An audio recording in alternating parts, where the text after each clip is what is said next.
Okay, dear students, Assalamu alaikum warahmatullah and Jummah Mubarak to all of you.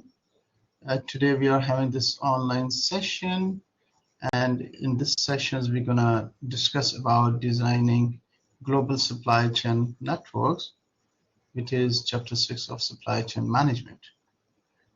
So in today's era, we have to understand the importance of global supply chain, and we all understand that the global barriers have decreased over the period of time, and now we can see that the global supply chain has become very effective. So gone are the days when we used to have huge barriers between different countries, and it was very difficult to get products and services from abroad and cross the borders. So global supply chain management is become very efficient and effective over the period of time. And because of this state of the art global supply chain management, we can enjoy the juices from different parts of the world. We enjoy the best fruits across the different world, and we enjoy the best kind of products around the world. And this is down to the reason that we have got a very efficient and effective global supply chain management that is in place in today's world. So this is really a very interesting topic in which we might be looking into different dimensions of global supply chain management. And as a manager, what are your key responsibilities when you are deciding upon the global supply chain management networks? So let's see what are going to be the learning objectives of this section. Yes, we did not complete the chapter 5, and then from here onward, because the rest of the chapter 5 is on the formulas, and that is very technical, so we are just touching on the conceptual parts. Okay, identifying factors that need to be included in total cost when making global sourcing decisions. So by the end of the lecture, you would be able to identify what are the factors that need to be included in total cost. So it's not just the simple cost of the product when you're purchasing.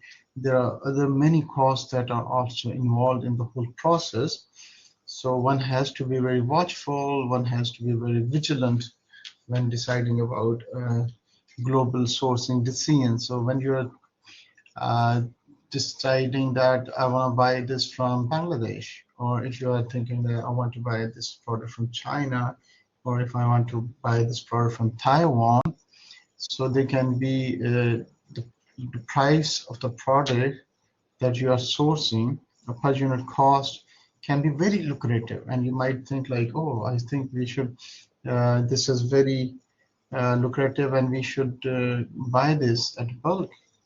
But there can be numerous costs that may be involved and that we might not be taking into account. So we'll be dedicating our attention toward those factors. 6.2 learning would be define relevant risk and explain different strategies that may be used to mitigate risk in global supply chains.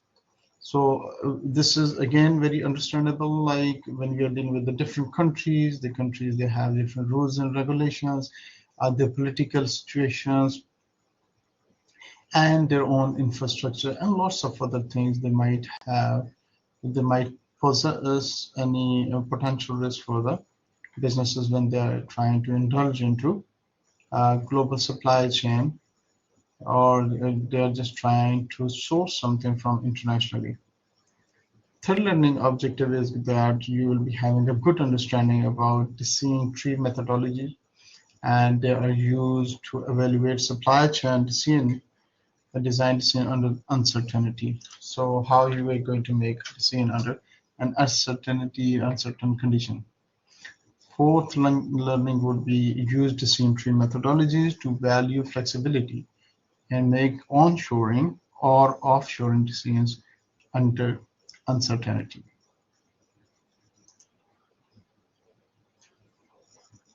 Okay, let's see the impact of globalization on supply chain networks.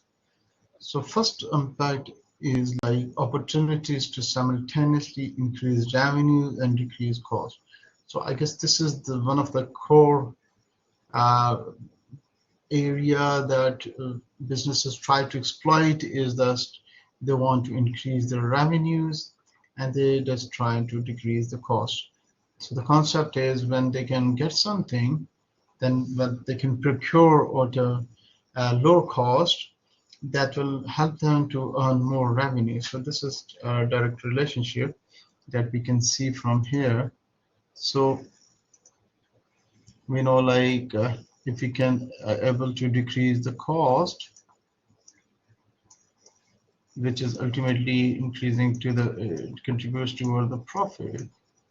So this is gonna help us to make high level of profits, and that will again lead us to get higher revenues. So this is the reason that most of the businesses they just try to go to uh, get source their products and services internationally. So we have in front of us the example of the Walmart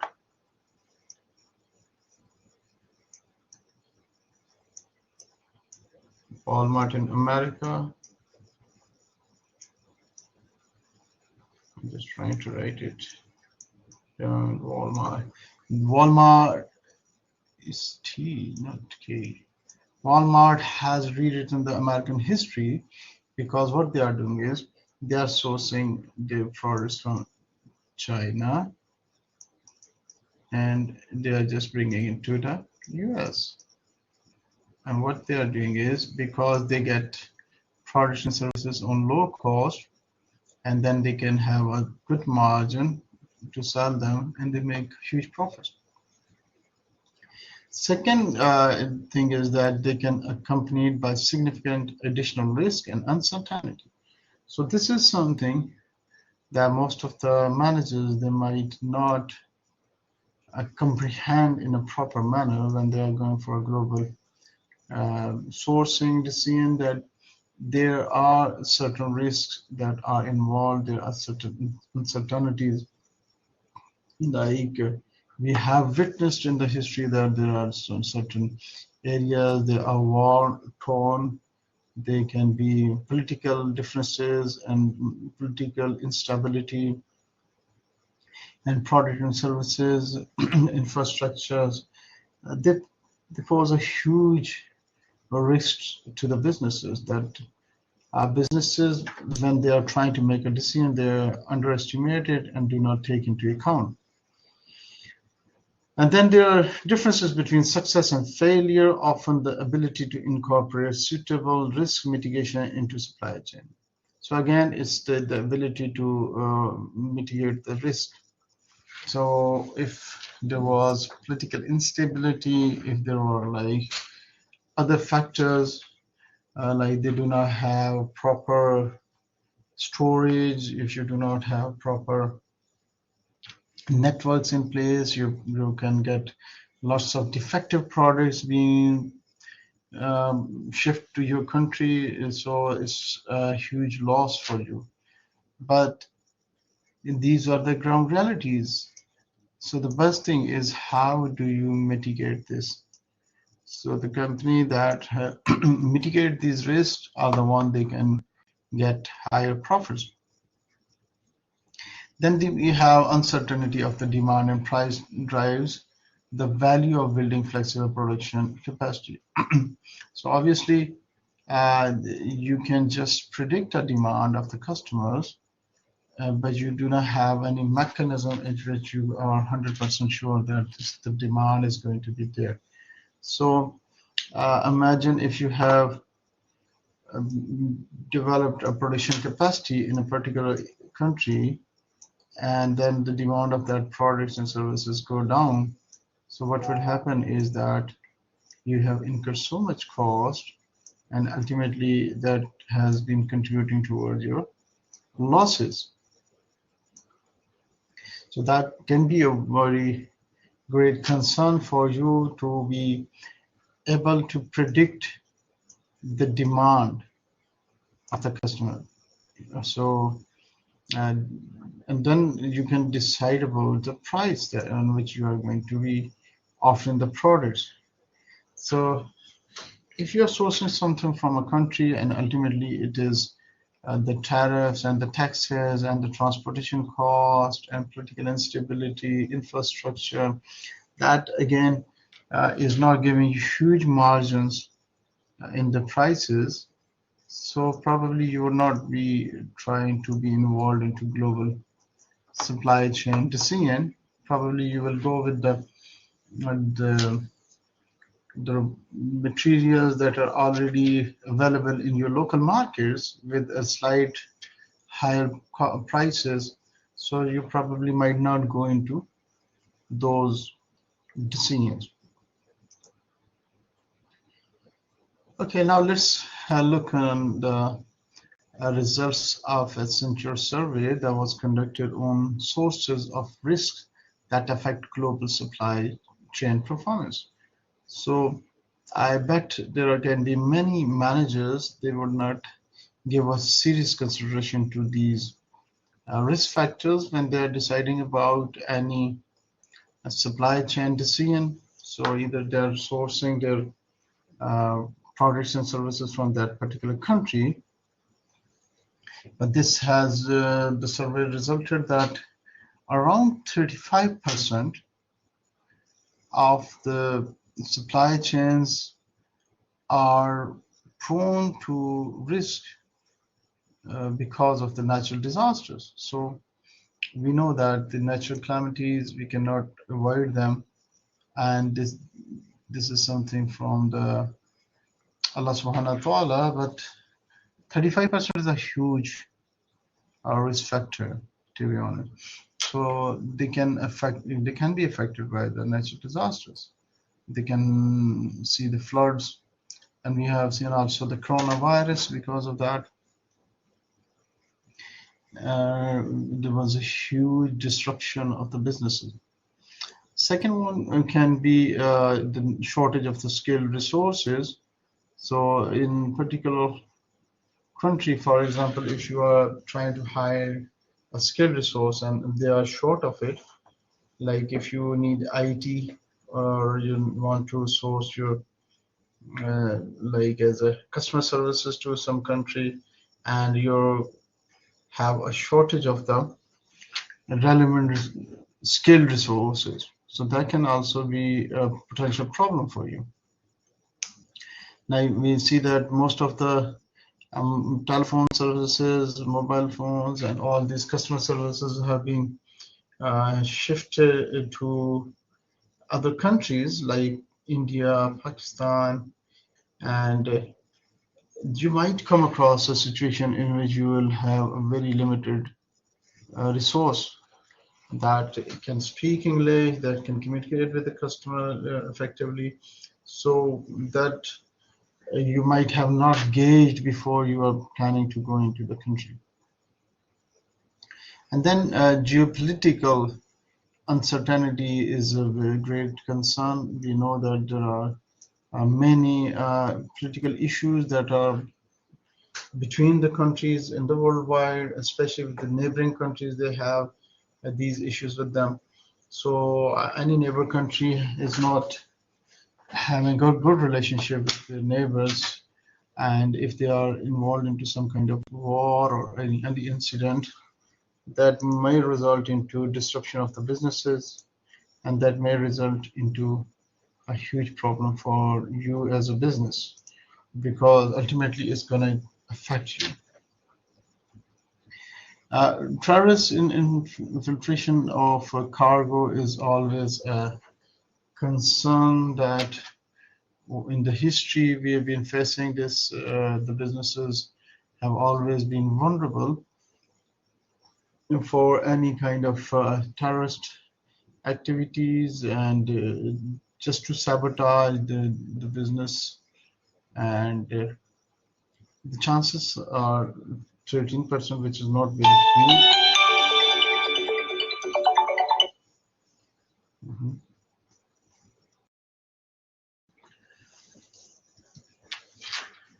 right. So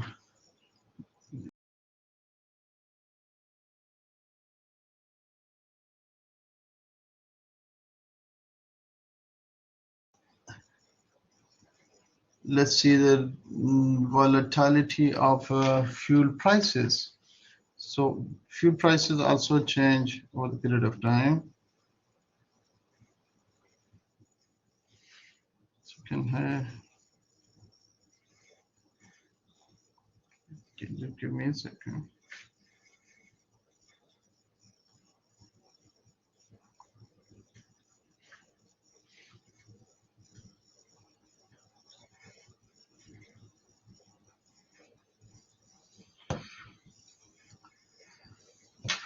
And then the fuel prices, as we know, that they are also subject to the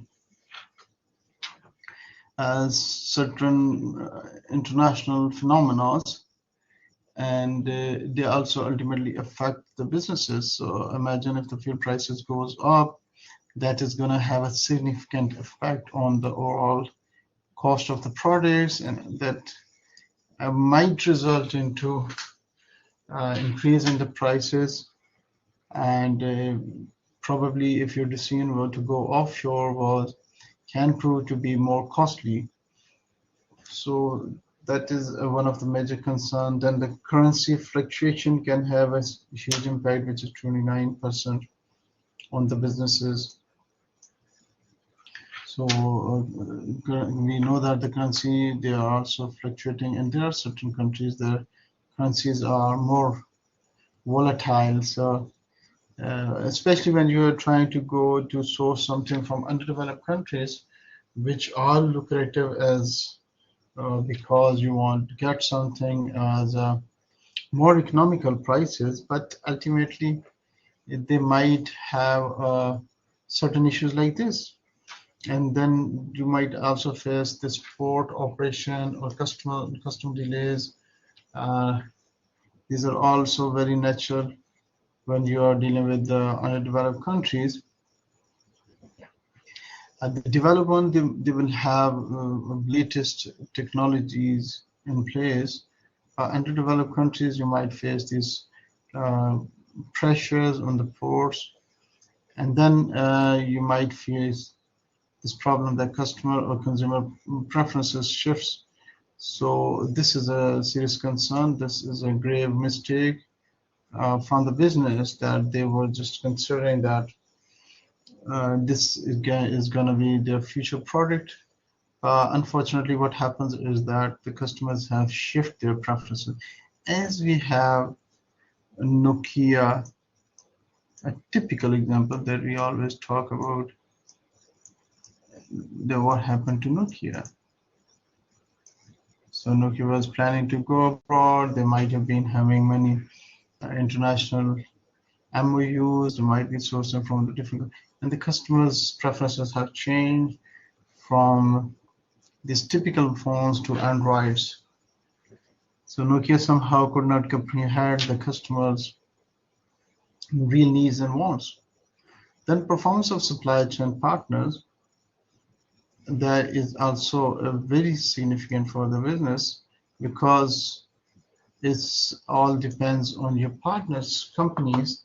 For example, the transportation company with which you have made a MAU, they do not have like latest or state of the art transportation. So that will ultimately affect the quality of the products that you are buying.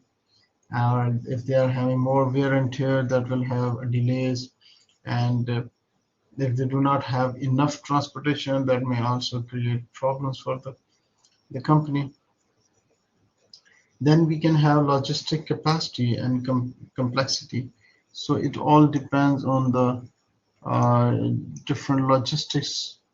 Like again, as I told you, the, if they are using the trucks and they do not have the capacity to take the product or preserve the quality of the products that we are or the inventory that we are trying to source, then it's going to have a significant effect on the overall quality of the inventory that reaches us, and ultimately is going to affect the quality of the products and services that we are going to offer.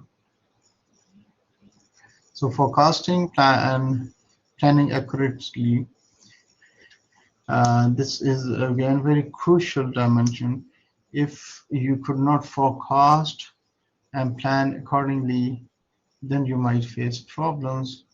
We can dedicate a good number of time in the latter of half of this lecture about forecasting and planning. But this is again very subjective, and most of the time when we are doing forecasting, you might be taking into account the customers' preferences, customer demands, and we might be looking into the um, capacity of the vendor that might be providing us the services. Then suppliers planning and communication issues. So there can be numerous issues that you might face with the suppliers. For instance, there can be a language barrier, there can be an understanding barriers, and these communication issues can ultimately affect a huge impact on the overall purchasing of the or decision making or making reliability of the continuity of the sources and the inventory that we are looking for. I can give you an example from a personal experience when I was working in the bank, and I opened an LC, which is called letter of credit, and our way of writing and drafting is like very professional and formal. So I used to write a letter to the Americans from where this LC was to be, and there were some things that someone was importing, a businessman was importing some machinery from there. So I used to write a letter in a very formal tone. I used to spend half an hour to compose the letter, and from American, my counterpart in America will say, okay, thank you. So I used to write like, according to the letter number this, dated this, we have sent you this request with amount this and this and that. So all the details, the way we've been taught to write a letter, but in response, my counterpart in America will say, okay, received, okay, thank you. So just trying to give you a hint like how the communication can be different with the different parts of the world. So if you are unable to have a proper communication and understanding with your counterparts, especially the suppliers, that can have a significant effect on the business. Probably if you just consider that they have given you an understanding and they will stay committed with you over the period of time, sometimes they can be exploitative. Sometimes they can just get the business and they make a commitment for like 5 years, and say if they have honored that 5 years, from 6 year they can change their commitment deal, and you were just assuming that this is our deal with them, or probably we will go with them for the rest of, or probably they might not fulfill their commitment what they have done it. So they might be changing the rates of the, the land you have leased or whatever they are doing. Even though you make the contracts, but there can be certain tactics they can play around with you. So, or this can be a very innocent kind of communication gap that was not properly clear, or somehow you just misunderstood, like this is a clear kind of a thing. So in different cultures, you have to just explain to them what you exactly mean by this, what is meant by this. So it can be always a challenging. We cannot have a right away solution, but we can minimize the communication issues. We need to discuss each and every dimensions, add detail, and try to take the other party on board, because the communication failure is going to be fatal for you and your business. and that can be have a negative impact on our business. Then we can have inflexible supply chain technology. So if we get a technology, like if we have investment, huge amount of cost on procurement and technology, but that technology is kind of obsolete.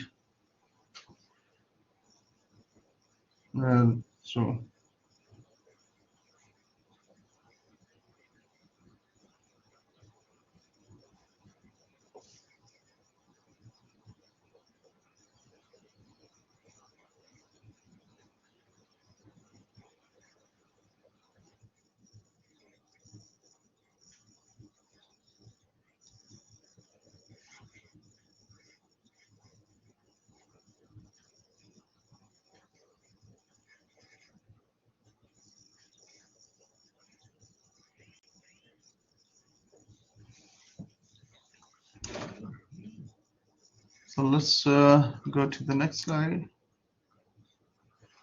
and try to understand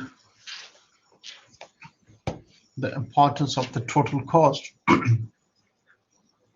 So first of all, it is important to understand the comparative advantages in global supply chains. So if you can gauge and you can work out in a proper manner what is going to be the total cost.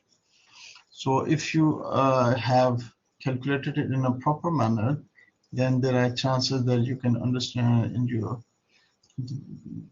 cost, and then you will understand the profit margins, and then you can decide should we be having our sourcing and supplies from this country or not, and to quantify the benefits of offshore production along with the reasons. So you must have to quantify, like you can write down 1, 2, 3, what are the clear benefits that you will be having when you'll be going to offshore. You're going internationally and procuring this thing instead of you just staying at home in a national in your home country.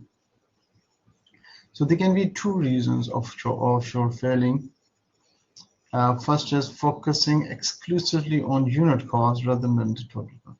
So this is what we were discussing earlier, that sometimes some businesses, they just take unit costs so seriously and they just ignore the other costs that are being incurred during the process.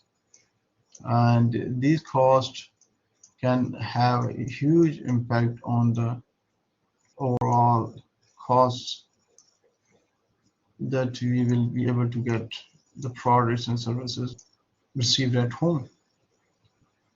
So ignoring these critical factors can have a significant effect on our supply chain management.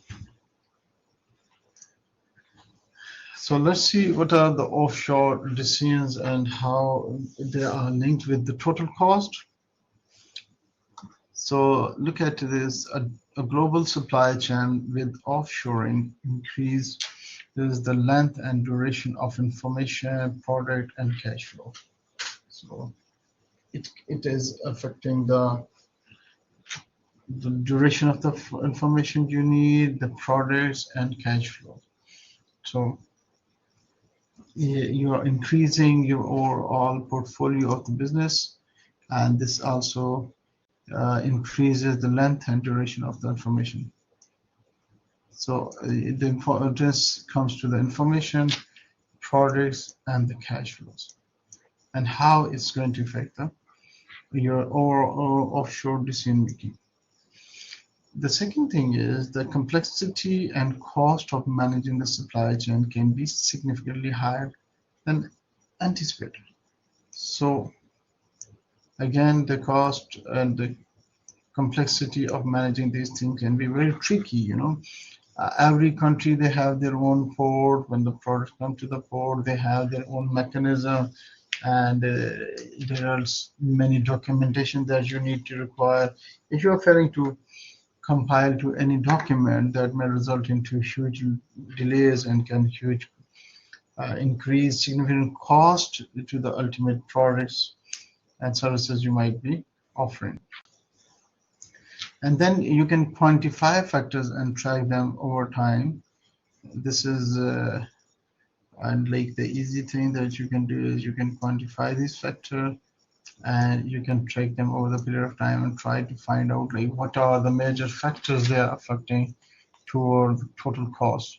But again, this is a serious consideration, and we also need to have to understand the big challenges with offshoring is increased risk and potential impact on the cost. So sometimes these decisions can result in a huge kind of failures if you have not properly worked out the decision to go international and grow global. Now let's see the dimensions that are needed to be considered when evaluating the total cost from offshore. So these are the things that we've been discussing earlier, that sometimes we are just concerned with the unit cost. So any of your manager can come to you and they can say, so the production cost of this country is very low, so we can, the quality of the production of and transportation is uh, very low in international market. So or in international market from the country, say from Taiwan, China. So or in international market from the country, say from Taiwan, China, India, the labor or the fixed costs are decreased as compared to our home country.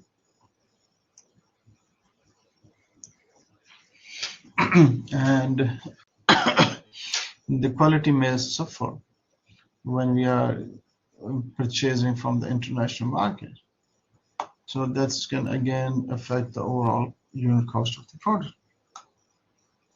Other important dimensions are order communication.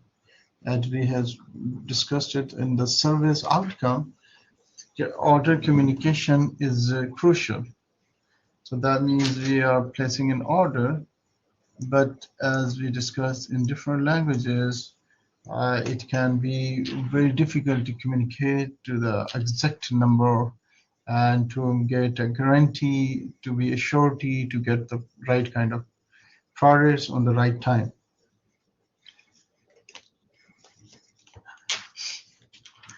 So another crucial dimension is the supply chain visibility, in which we can crucial dimensions of active that affect the performance are scheduling and the expenditures. But when we are going to global, we can have poorer visibility. So we cannot exactly schedule and we cannot exactly gauge the expenditure that might incur, because if your consignment just delays for 1 day on an international port, that can have a significant effect on the overall increase in the price of the products. So that is also crucial for us to understand. And then the raw material cost, this is again very crucial, that sourcing of a raw material from a global perspective is a key aspect for which we are just trying to go to international market, but it could go either way depending on the raw material sourcing and again other factors that you add to them, the political situation of the country, the infrastructure and things, they can also have a huge impact on the total cost. Freight costs, these are basically transportation modes and quantity. This is the cost that is required, but when we are sourcing from international markets, obviously freight costs are going to be higher as compared to we are making a decision to buy it from your home country. Taxes and tariffs, obviously there are border crossing taxes that you have to pay, and when you are deciding to source something from internationally, you must have taken into account these things. But what if the political government of the country changes, or they change the rate of the taxes and tariffs?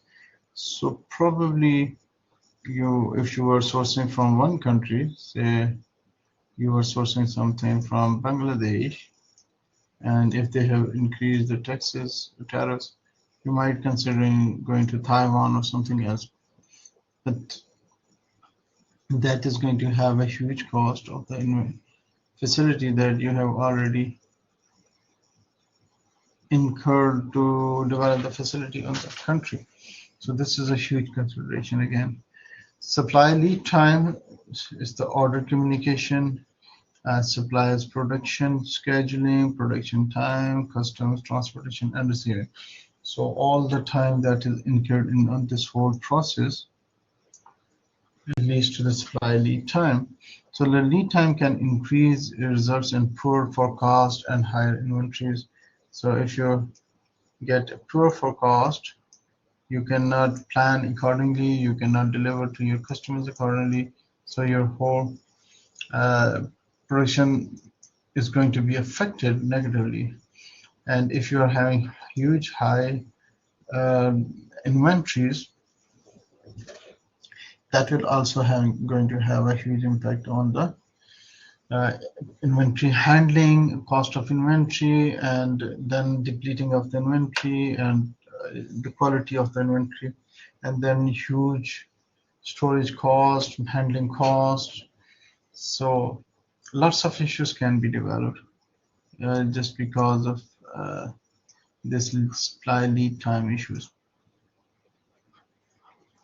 Then we can consider that on time or lead time uncertainty can also have an impact. Here we are talking about the production, quality, customs, transportation, and receiving. So if there are poor on-time delivery, and increased uncertainty can result in higher inventory and lower production.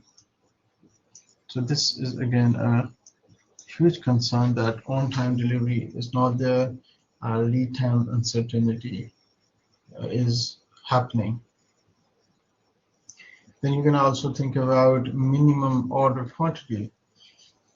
So if you cannot get the right production and you do not have a reliable transportation, then you might face these problems, that larger minimum quantities are increased into the inventory, and then you can have many issues related to the inventory handling.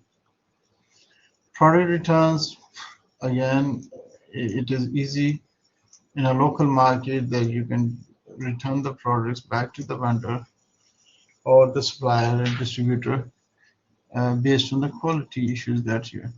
But the increased returns likely have an issue and huge concerns for you to return these to the countries from where you have sourced.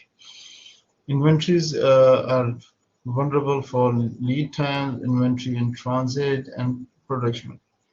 So there are chances that this will increase, and it's going to have a huge impact on the sourcing.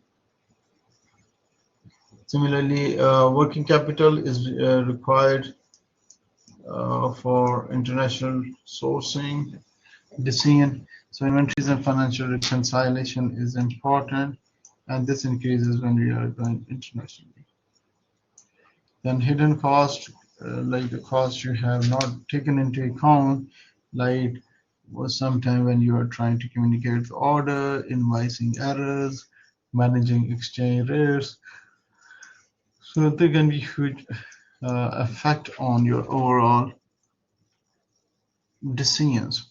So higher hidden cost can result into a high level of dissatisfaction, and also to the impact of the businesses who are going to go internationally. So stockouts can be another issue. especially when we are ordering, we are production, midway transportation with poor visibility. So they can also increase. So when you order them and they are stock out, and because the market was so lucrative that there can be many other competitors that are working in the market and they cannot fulfill your orders on time. So you should always be watchful to these. So what are the key elements of total cost? So we need to look at the supplier price. This is an obvious thing that we give a consideration on a very first. What is the most important thing we might notice is the supplier price and terms and conditions. Again, the supplier price can also be, and it should be lower than our national sourcing.